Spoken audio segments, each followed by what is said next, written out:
Oke, bismillahirrahmanirrahim. Assalamualaikum warahmatullahi wabarakatuh. Perkenalkan, nama saya Muhammad Ihsan Misbahuddin. Saya dari STKIP PGRI Sidoarjo dengan Prodi Pendidikan PGSD sore angkatan tahun 2020 akan sedikit membahas tentang filsafat aliran perennialisme dengan mata kuliah filsafat ilmu pendidikan dengan dosen pengampu Dr. Lestaringsyih MPD. Untuk selanjutnya yaitu ada peta konsep.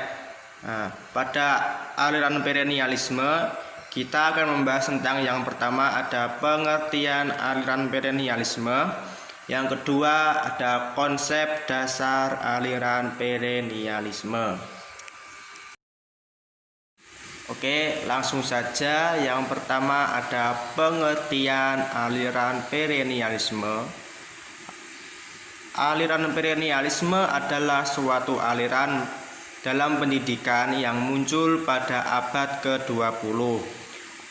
Aliran ini merupakan aliran dalam filsafat pendidikan yang memandang bahwa kepercayaan aksiomatis zaman kuno dalam abad pertengahan yang perlu dijadikan dasar pendidikan sekarang, dan memandang pendidikan sebagai jalan pulang atau suatu proses untuk mengembalikan manusia dalam kebudayaan yang ideal.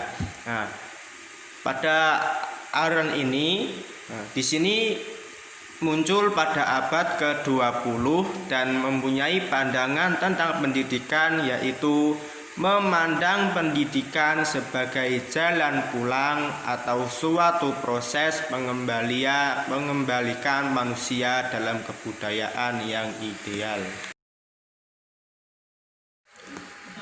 Untuk selanjutnya yaitu ada konsep dasar aliran perennialisme. Yang pertama ada hakikat pendidikan.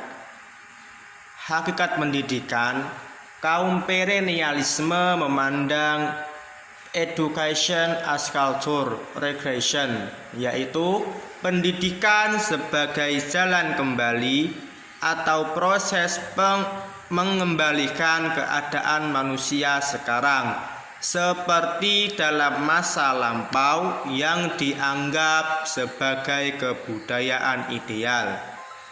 Yang kedua ada hakikat guru.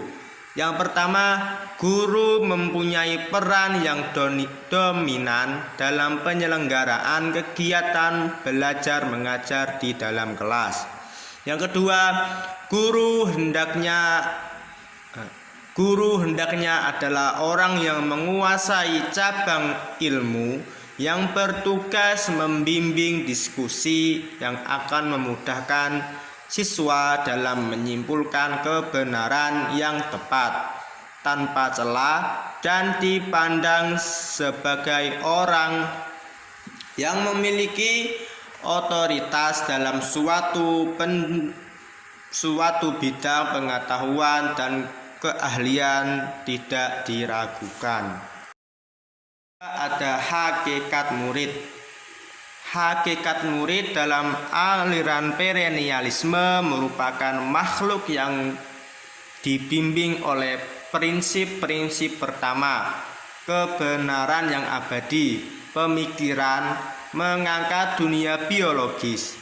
Hakikat pendidikan, upaya proses transformasi pengetahuan dan nilai dalam subjek didik, mencakup totalitas aspek kemanusiaan, kesadaran, dan sikap dan tindakan kritis terhadap fenomena yang terjadi di sekitarnya.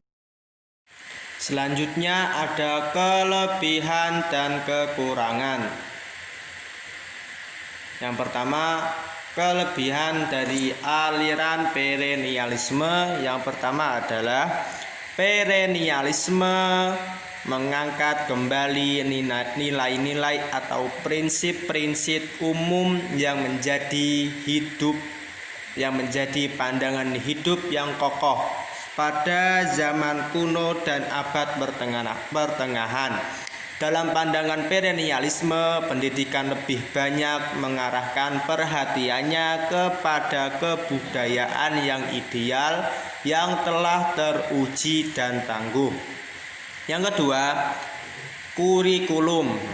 Kurikulum menekankan pada perkembangan intelektual siswa pada seni dan sains untuk menjadi terpelajar dan menjadi kultural. Para siswa harus menghadap pada bidang-bidang seni dan sains yang merupakan karya terbaik dan paling signifikan yang diciptakan oleh manusia. Selanjutnya ada kekurangannya.